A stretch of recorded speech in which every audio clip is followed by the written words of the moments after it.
Welcome to Property Pulse's sit-down chat of the week. From rock bottom in 2005 to selling multi-million dollar homes in 2025, Marnie Beauchamp's story is one of the grit, growth and coming home. After time away, Marnie returned to her roots in Kiama late last year. Since then, she's reconnected with the local community and is flying high with a renewed sense of purpose as she runs Bell Property Kiama. We sat down last week for a candid chat about the highs, lows and what drives her today. Marnie, welcome to Property Pulse. In this segment, we're trying to sort of shine a light a little bit more on the background of property agents and the journey, if you like, that sort of brought you to where you are now, the rock star real estate agent that you are. But life hasn't been easy for you, Marnie, and you know, you've had some great highs and some real lows. And I think it's, you know, that's your story to where you are now, and it's one of resilience and inspiration for that matter as well.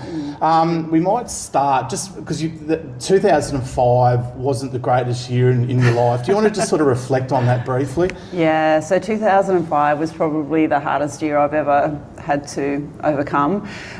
There was a series of events that happened in 2005, and it's pretty much, you know, three of the most major life crises anybody normally has to go through. So started off with a divorce, and my daughters were very young. I think they were only 3 and 5 at the time. And then I made the decision to sell my business to be with them and spend more time with them, you know, for that reason. Unfortunately, there was just an issue with the franchisor who decided to sue me for damages for selling the business. There was a number of reasons that went into that, but that was the basis of it. And so that resulted in a claim for damages of around $1 million, which in these days is a lot, but in those days it was incredible. Yes. So yeah, when you're in that situation, you have no choice but to fight it, because, you know, you can't just lay down and let it happen. So resulted in a almost 6-month court case in the Supreme Court, which literally took everything from me. So emotionally, physically, financially, I didn't lose. In the end, it went into mediation, but by that stage I had pretty much lost the entire proceeds of the business sale. I had sold my home, and I was still a couple $100,000 in debt. So had the opportunity to declare bankruptcy and put my company into liquidation, but I didn't want to do that. My company I'd worked so hard for, and so I just wanted to keep that as whatever it took. So I made that decision that I was going to repay everything. It took me many years to do that, but 4 weeks after that happened, and I was just starting to be able to function again, and think about getting back into work so that I could start paying everything back and start to be able to look after my girls again. I lost my dad, and it was very sudden, and he was... How old was your dad at the 58. Fit, healthy. We'd been snow skiing for a week beforehand, no signs whatsoever.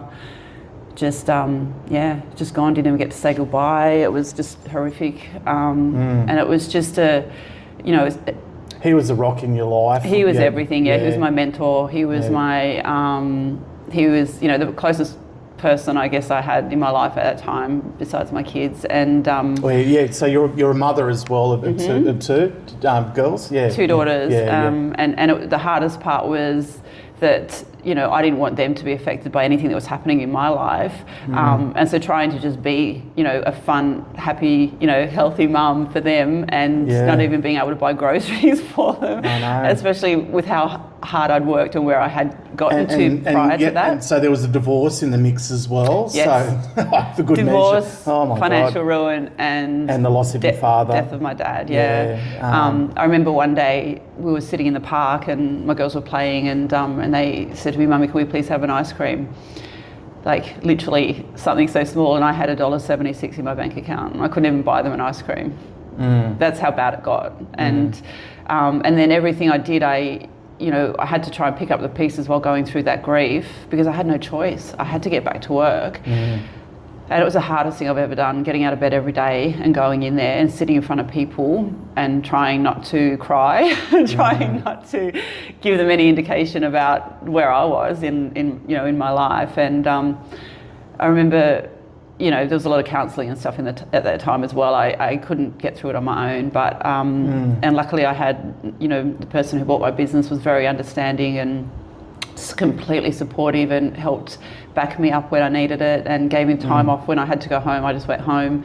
But after the first full calendar year that I was there, I ended up number 12 in the state in that franchise. Yeah, well, that's amazing. So now, you wear many other caps beside real estate agent, which we'll get onto that shortly. But it's just how are you mentally and physically? You seem to be in good shape now. How are you feeling now? I'm great these days. So I did. I worked hard. I ended up going to business again, which is something I promised myself I would never do. But I think it's just in me. I just struggle not to do that. I love being a leader and mentoring people and growing people as well. That actually might be a nice segue, because you're a life coach, you're into wellness and all that sort of guidance. Just touch on that briefly. Yeah, so for me, it wasn't just a mindset shift. I literally, it was sink or swim for me. I had no choice. I had to get up and I had to keep moving forward. And there was so much learning that came out of that for me, in that, there's nobody that's going to be there to do it for you. You have to do it yourself. You just have to find something in you. You have to want it. And so it was a big wake-up call, but it also, that translated into a whole physical as well as a mental challenge for me. I'd lost so much weight. I was just, skin and bones. I had, some health issues around that. And so for me, I started to look a lot into natural therapies. I started to look a lot into self-healing, mentally and physically. So I spent many years, and I still do to this day, I'm right into that, entrenched in that research and that sort of thing. And so just by switching a lot of what I was doing to all of that natural stuff, like I don't remember the last time I went to a doctor. I don't remember the last time I was ever sick. Fantastic, yeah. I really don't. And so I have a whole range of natural supplements and things, and it's just whole foods. Like I'm very particular about what I eat. And I know from your Instagram feed, you fasted as well, fasting. And that's helped an eye issue that you've had. Yeah, 100%. Yeah, 100%. It's incredible. Our body just needs time to heal, and when we're constantly eating, all it's focusing on is breaking down. There's so many toxins and chemicals in our food these days, and so the fasting just gives your body an opportunity to repair damaged cells, regenerate cells. It's quite amazing. So I'm doing a lot of that, and so that has helped. I was pretty burnt out when I sold my agency, and I didn't think I would ever get back into the industry, even though it's been my love and my passion for pretty much my whole life. I knew that there'd be a time that I would want to go back. And as soon as I found my niche when it came to health and wellness, my energy came back, my focus came back, my drive came back, and it was just inevitable that I got back into real estate and back in my hometown. That's right, for Bell Property, and you've got the Kiama franchise. Let's just go back to where the professional journey started, and it was local, wasn't it? You said, yes. Remember you telling me off air you worked for a developer and you're doing some work around the local area. Just reflect on that briefly, if you would. Sure. So I initially, straight out of school, I did accounting. I'm not sure why, because I'm not good with numbers. I just kind of fell into that. And then I got headhunted basically by a property developer, and that was locally, yeah. They were in Wollongong and Fig Tree. His office was Fig Tree, but he did all of the land subdivisions at the top of Bland Street. I was a part of the whole initial set out of those, joint venture partners being brought in, feasibility studies, and then the sale of them. So yes, he did quite a bit in Kiama. And Shell Cove as well? Shell Cove. So Shell Cove Estate basically was one of our projects. So again, I did the feasibility on that. I helped to set up the Shell Cove Estate Realty, which was the initial selling agency, exclusive selling agency in there. So that was my boss and his business partners. And so I was involved with the setup of the modelling of the land subdivision, the initial releases, doing all the ballots, everything. Amazing! So, what a massive job! Yeah, it was huge. It was many years, and it's so good to see that it's now come to fruition, and the marina's finished, and because we're talking a long time ago. That's right. That was 25 plus years ago. Yeah, 100%. So I did 5 years working in the development sector, and I was actually the one employing the real estate agents to sell our products, and then you moved into residential sales. I moved into residential sales. From there right. in Kiama. So I've always. So you've had a long history locally, basically. Then 100%. I've lived in Kiama longer than I've lived anywhere in my life. So when I moved here, I was 21 when I moved here, but I've now been here for longer than that. So my kids were born and we might raised just here. Fast forward to the last year or so since you've been back in Kiama and working for Bell. Just how's that first year back been? Yeah. Oh, look, it's been lovely. I pretty much started properly in November, so it hasn't even been a full year yet, and I have built a business again, which is amazing. And the majority of the stock that I've got coming through is past clients, so repeat and referral business, which I'm so grateful for. And it's really the word's starting to get out there that I'm back, and I just love the way that my business and all of my listing base and everything is just growing so naturally and organically.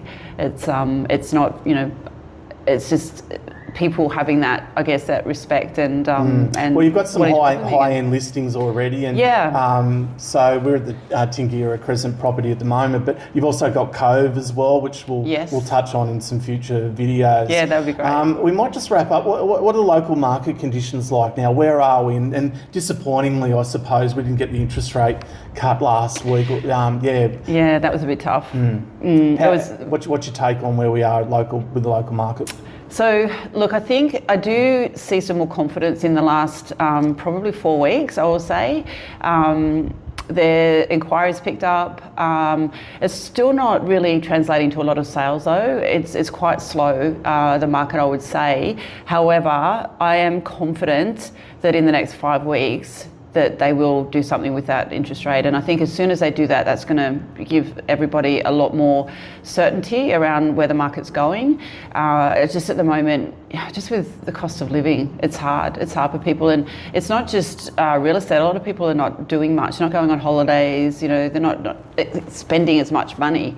So overall, I think just the economy has always had a good, always reflected strongly on the property market. And so I'm confident though that we're gonna pick up before the end of the year. And you were telling me again off air that it's a unique sort of market, Kiama. It is. Just can you explain that, please? Yeah. So it's all because we're surrounded by farmland and we're surrounded by ocean. So we only have so much property available. So even though the markets follow trends in the area still, as they do everywhere, I feel like we tend to pick up quicker and easier because it's a place that everybody wants to be. You talk about Kiama no matter where you go. I was in Europe last year and mentioned I was from Kiama and people were like, oh, blowhole. So, it is a market that has always held, I would say a strength that other areas don't tend to have. Like we have massive highs when the market picks up, like our increase in property values. Sometimes during COVID in certain areas like Gerald, it was 60% in a year. That's crazy. So there's not many markets throughout the nation that have that level of increases, and we have hard falls as well. But I just don't think we drop to the levels that a lot of places do. Well, the values are where do you see that going in the next few years? Then is it going to keep going up, or Look, the property market always keeps going up, but we have peaks and troughs along the way. So it's inevitable, and they say it used to be around 7-year cycles, but I don't think that Kiama is a 7-year cycle. I think people tend to move around a lot more regularly than that. I've always said maybe 3 to 5 years. With growth, every 12 years or so, they say that property doubles. So yeah, I think it's inevitable that it's going to keep growing. And when you have properties like this, you know, we're attracting people from all over the place, you know, overseas as well as Sydney. So Kiama's really being put on the map at the moment, and I think that it's, you know, a lot of people are, instead of going north, which they've always done from Sydney, Central Coast and things like that, a lot of people are starting to come south. It's great for our market. Yeah, fantastic. Marnie, thank you so much for your insights today. A real pleasure chatting. Thank you.